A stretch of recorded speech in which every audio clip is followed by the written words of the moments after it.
Akkam jirtu dhaggeeffattoota keenya. Nagaa Waaqayyo bakka jirtan hundumaatti isiniif haa baay'atu jecha.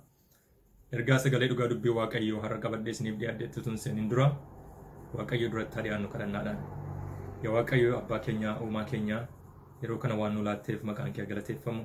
Sagalee dhugaa dubbii keetii yeroo walirraa barannus immoo hafuura kee nuun habarsiisu maqaa Yesuusiin ameen. Dhiifama gaa baga nagaan dhuftan jechuun irraanfadhe.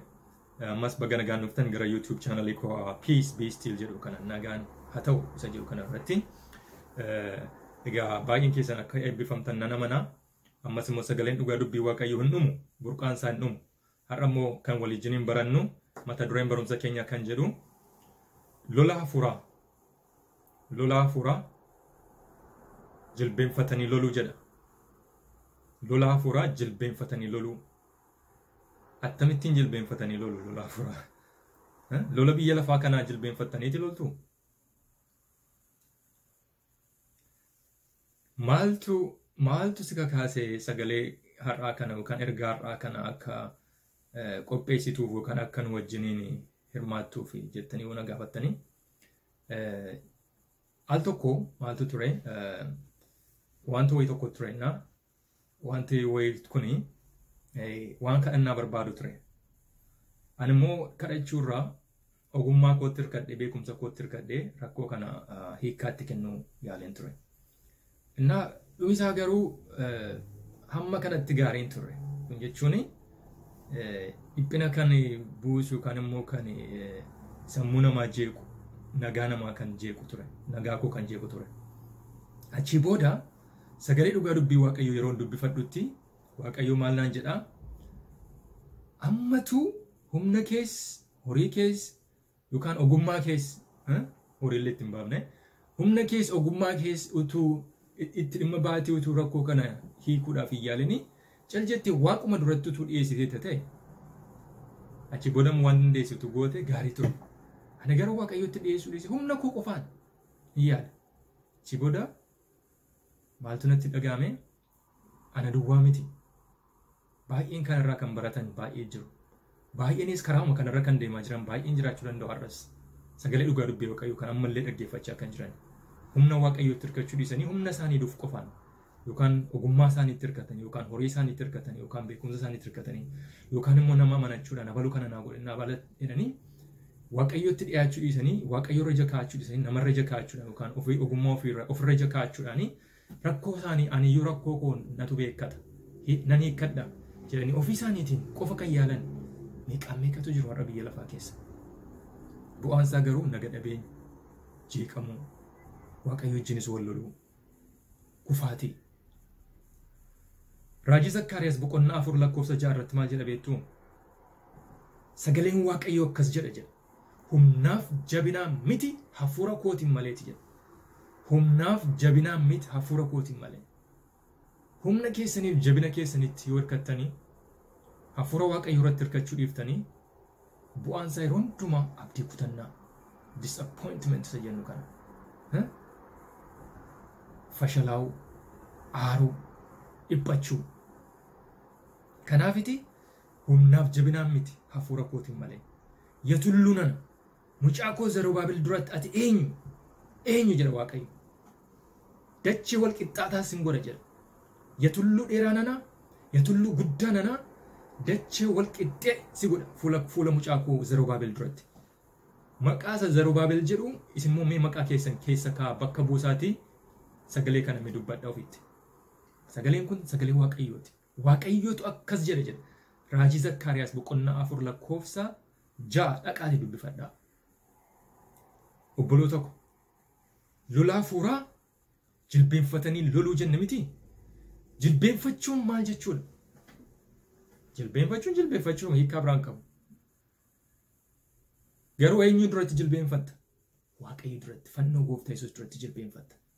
Yeroo jilbeenfannu obboloota koo gad nu qaba. Garaa cabaa nuu kenna. Garaa gaduuf qabaa nuuf kenna. Yeroo jilbeenfannu gadi nu qaba. Akkuma Yohaannis boqonnaa 3 lakkoofsa 30 irratti inni olala jedhu ani gadan jedhe. Inni jechuun Gooftaa Yesuus. Gooftaa Yesuus olala jedhu ani gadan jedhe. Yeroo jilbeenfannu Waaqa duratti yeroo jilbeenfannu Waaqayyotti harka laanna. waaqayyotti harka laanna. Yeroo baay'ee harka laannu namni harka laachuun jaallatu. Harka laachuun jaallatu. Waaqayyotti harka laanna. Yeroo waaqayyotti harka laannu immoo inni immoo nutti dhiyaata. Natti dhiyaata yeroo itti dhiyaatan inni isinitti dhiyaatadha. Yaaqoob boqonnaa 4 lakkoofsa 7 hamma 9tti. Macaafa Yaaqoob boqonnaa 4 lakkoofsa 7 hamma 9tti. Yeroo jilbeenfannu obboloota ko maaltu ta'a? Of jaallachuu dhiifne namoota kaan jaallachuutti kaan. Waa'ee uummataa keenya ofittummaa dhiifne waa'ee warra kaan gaarummaa warra kaan yaadutti kaan. Yeroo jilbeenfannu ofitti amanachuu dhiifne waaqayyotti amanachuutti kaan. Ansitti amanadha amanannaan koo si'i jedha Faarsaa 25 lakkoofsa 2 irratti. Yeroo jilbeenfannu lolichi kan kooti kan keessan miti jedha waaqayyoo macaafa seenaa baraa boqonnaa 20 lakkoofsa 15 irratti. Kun dhugaadha jechuu keenya. Wanta achirratti barreeffame dhugaadha. Lolichi kan koo miti kan waaqayyooti kanaaf waaqayyotti darbu ani jalaan tura. Anjalaan dheessa waaqayyotti darbu mee'ati itti darbi waaqayyooti naaf lole lola kan lolli kun kan keeti ati naaf loli jechuu keenya. Isa amanachuu keenya.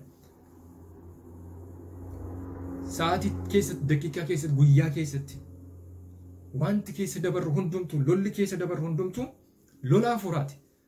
Lola ijaan argitan yoo ta'u malee yookaan fayyummaa keessan irratti yookaan horii keessan irratti yookaan qaama keessan irratti yookaan waan maatii keessan irratti waan adda addaa karaa bifa adda addaatiin haa dhufu malee lolli argitan hundumtuu biyya lafaa irratti argitanii isa booda kan jiru garuu lola hafuuraati. Hundumtuu maaliif humna lama duwwaa jira.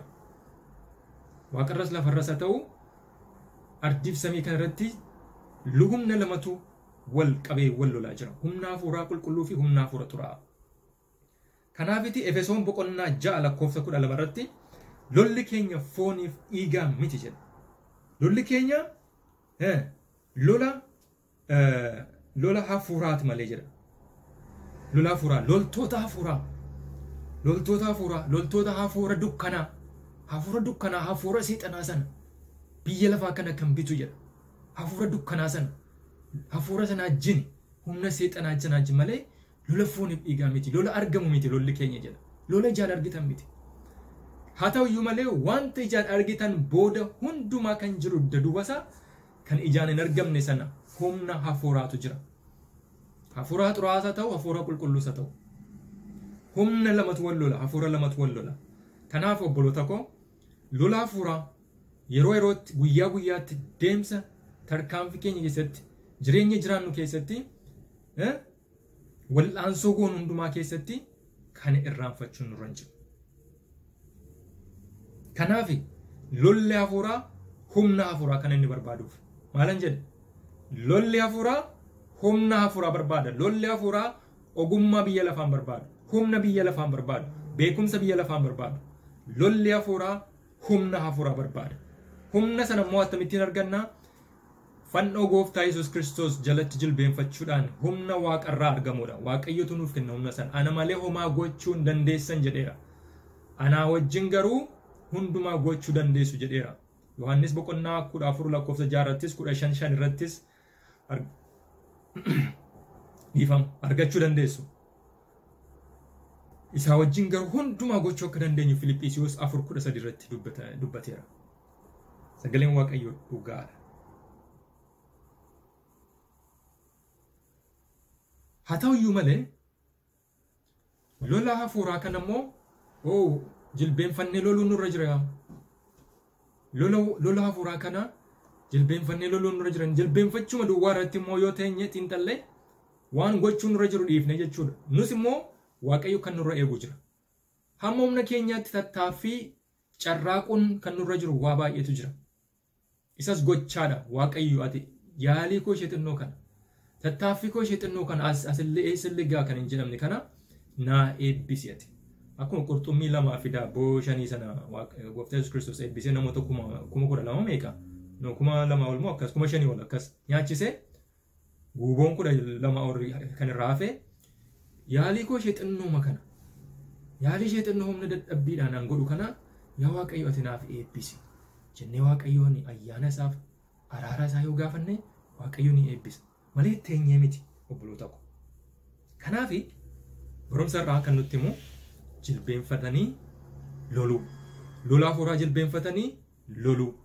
Horii keessan humna keessan utuu hin fixin ogummaa keessan waa baay'ee yeroo keessanis utuu hin fixini duraan dursaatii gara Waaqayyootti deebi'aa. Jilbeenfadhaa duraan dursaatii.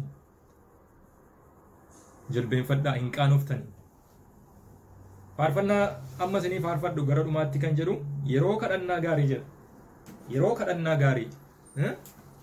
Yeroo kadhannaa gaarii gad yommuu of qaban jedha. Jilbeenfachuun gad of qabuudha jenne miti sila. Yommuu gad of qaban. Mee isiniin faarfadhaa. Yeroo kadhannaa gaarii gad yommuu of qaban fuula Yesuus keenya duratti ni aana. Amantiidhaan yoo dhufne eegumsa arganna. Dhiphina keenya feene achitti argamuun gaarii. Yeroo kadhannaa yeroo eebbifamaa dhiphina keenya feene achitti argamuun gaarii. Yeroo kadhannaa gaarii fayyisaan bira gaarummaa isaatiinis dhufee hin dhaga'a. Miilla isaa duraa feennaa rakkina hundumaa dhiphina keenya feenne achitti argamuun gaarii. Yeroo kadhannaa yeroo kadhannaa dhiphina keenya feenne achitti argamuun gaarii. Yeroo kadhannaa gaarii isa